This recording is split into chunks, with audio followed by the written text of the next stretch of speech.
This is the Banshee. It fires a volley of rockets at enemy ground targets.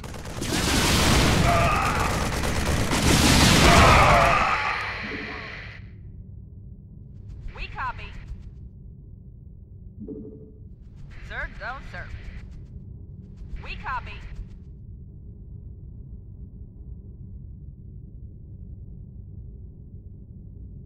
All over it.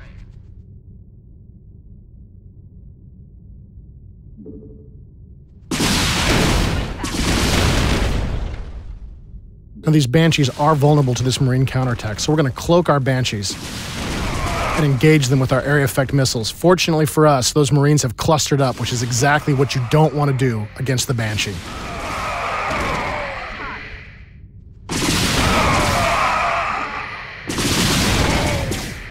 Now, the enemy has a sensor tower nearby, which is allowing him to detect our Banshees, and those missile turrets are engaging us. Well, the Banshee is very powerful against ground targets. It's just not tough enough to stand up to those missile turrets, and once again, we're forced to retreat.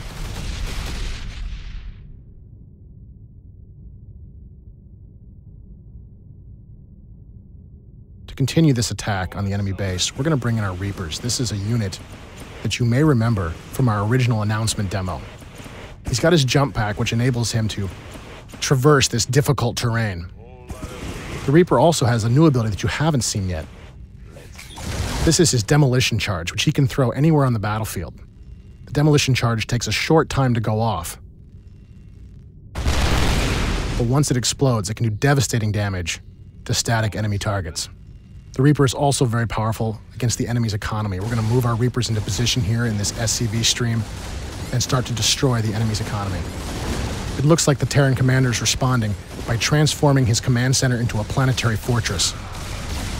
This is a powerful new Terran base defense that our Reapers simply don't have the firepower to deal with. Falling in.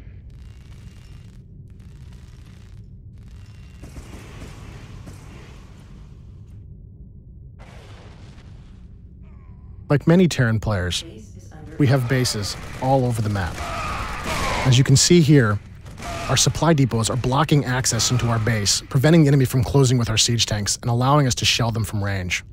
Inside our fortified position here, we're going to use our SCV to build a new special Terran assault unit. This is the Thor. It's an assault unit so large and so powerful that it's actually built out on the battlefield. Done deal. Now, it might appear that we are trapped inside our base, but in Starcraft 2, supply depots can be lowered into the ground into a special defensive position that allows our units to path over them. And once we've moved through, we can raise our supply depots back into position to protect our siege tanks. This better be an emergency. On it. Done deal. Oh, it's on.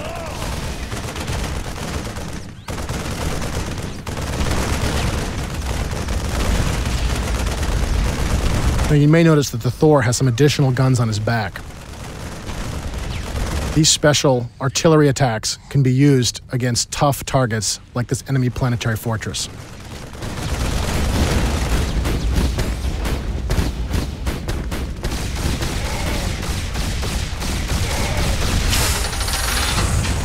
Like everything in Starcraft 2, the Thor does have his weaknesses.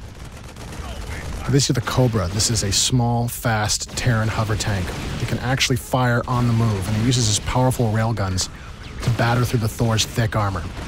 Notice the Thor turns very slowly. That's as fast as the Thor can actually turn.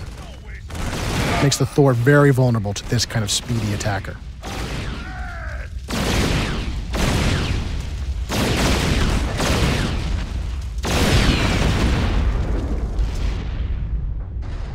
Now, in order to continue our attack on this enemy base, we're going to need to bring in some specialists.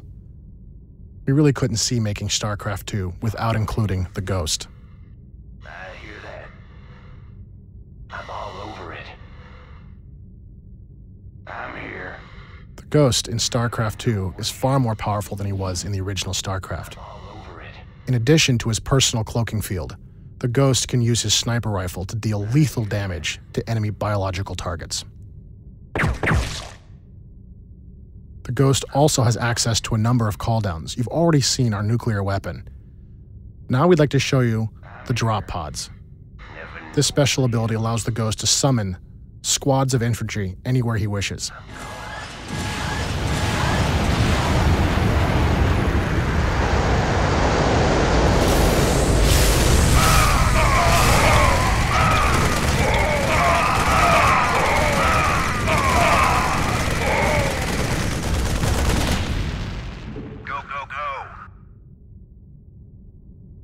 As you can see, the Terrans have a number of new, powerful units and some classic units with some new abilities. All of these add up into a flexible and powerful side that is more than a match for any of their enemies on the battlefields of StarCraft 2.